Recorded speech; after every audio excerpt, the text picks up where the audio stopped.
Welcome back to my channel. I'm Bola, also known as Strictly Dishes. Wow, wow, wow.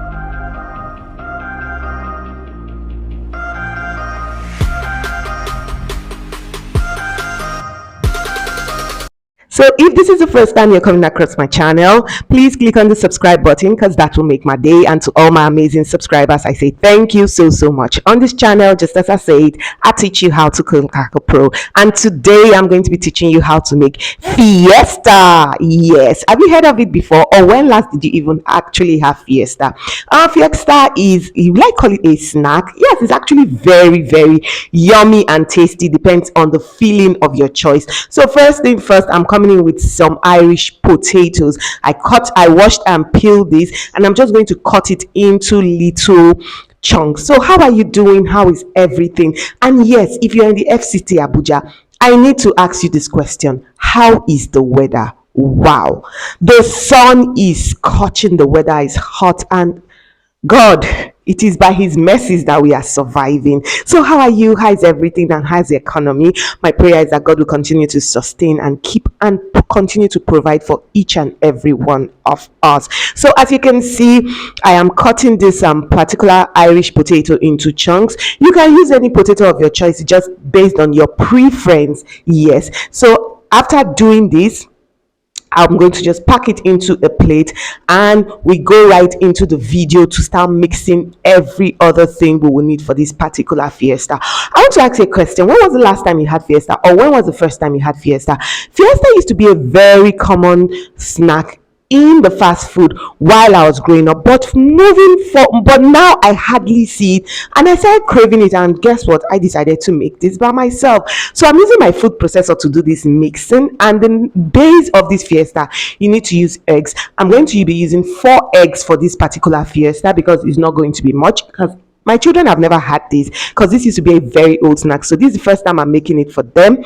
So I don't want to overdo it. So let's find out if they will like it first. So I've added 4 eggs, and I'm just going to use my food processor to just mix that because it has a wick. So I don't like stressing myself. I love the soft life. Yes. So I'm just going to whisk this for about 2 minutes before I add the next item. And the next item I'm going to be adding is, or rather ingredient I'm going to be adding, is milk. Yes, I'm going to be adding some evaporated milk. That's what I am actually using for this particular fiesta. Yes, I used a full can of evaporated milk, and I'm just going to turn this, and I'm also going to put it on and mix it again for another 2 minutes. Yes, you don't have to overdo it, and as you can see, that is done. So I'm going to come in with some sugar.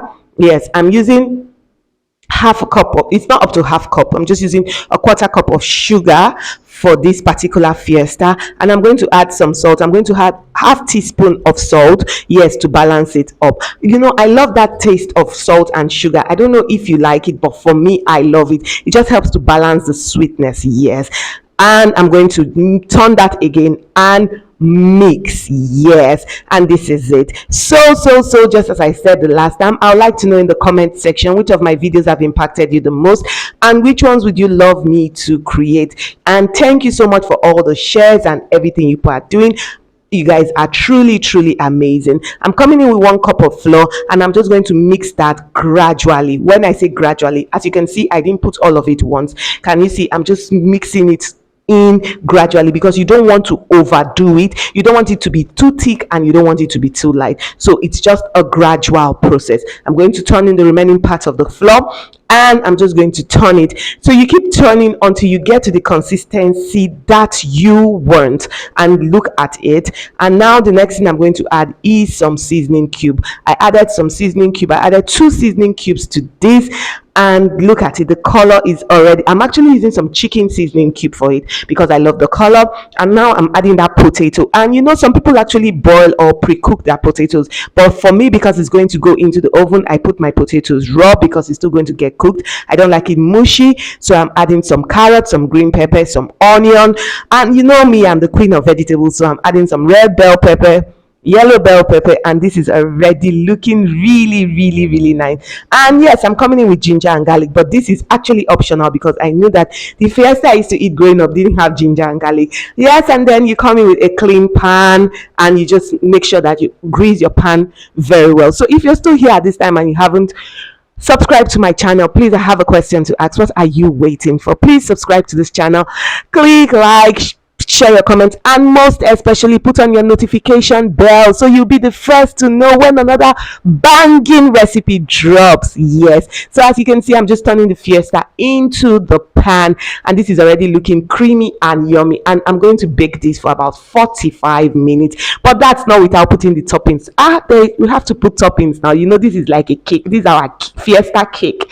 Yes, if you know, you know. So I'm putting some toppings. I'm using some of the leftover vegetables, my carrot, my green pepper, my yellow pepper, you know, just regular toppings. Some people actually add meat, fish to their fiesta, but for me, I think the egg is okay. And sometimes when the ingredients are too much, it tastes confused. That's the word. So as you can see, I have put it in the oven. Look, and voila, our fiesta is ready. It really baked nicely, like in and out, and this is exactly what you should be looking for. If you follow the process, your fiesta should be looking like this or even better than this. And can you see that the vegetables on top, I make sure that they are not burnt, because it is very important that you eat your vegetables fresh. And now I just have to slice this, because then yes, we buy fiesta in slices. Yes, so I just have to slice this, and look at how this fiesta is looking.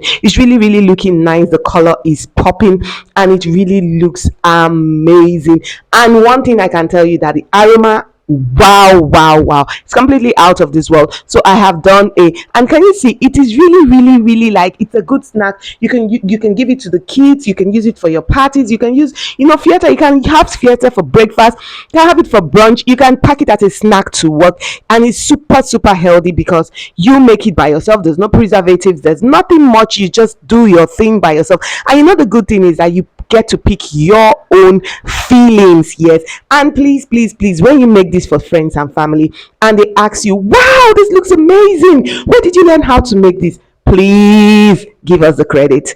Tell them Strictly Dishes taught you how to cook like a pro. Wow, I can't wait to get my hands into this fiesta. It really looks amazing. The fact is that I love that vegetables are not overcooked, and you can still see that, wow, this is a carrot. Oh wow, this really looks nice. So would you make fiesta at home, and what fillings will you be using? I would like to know in the comment section. So now I'm just going to get myself a very cold drink. I think I'll be going for Ribena because it's one of my favorite, and I'm just going to pair it with this. And in my next video, don't worry, I'm definitely going to tell you how this fiesta went down. So till next time I come your way, I want you to eat healthy, stay healthy. I remain your girl, Strictly Dishes, saying bye.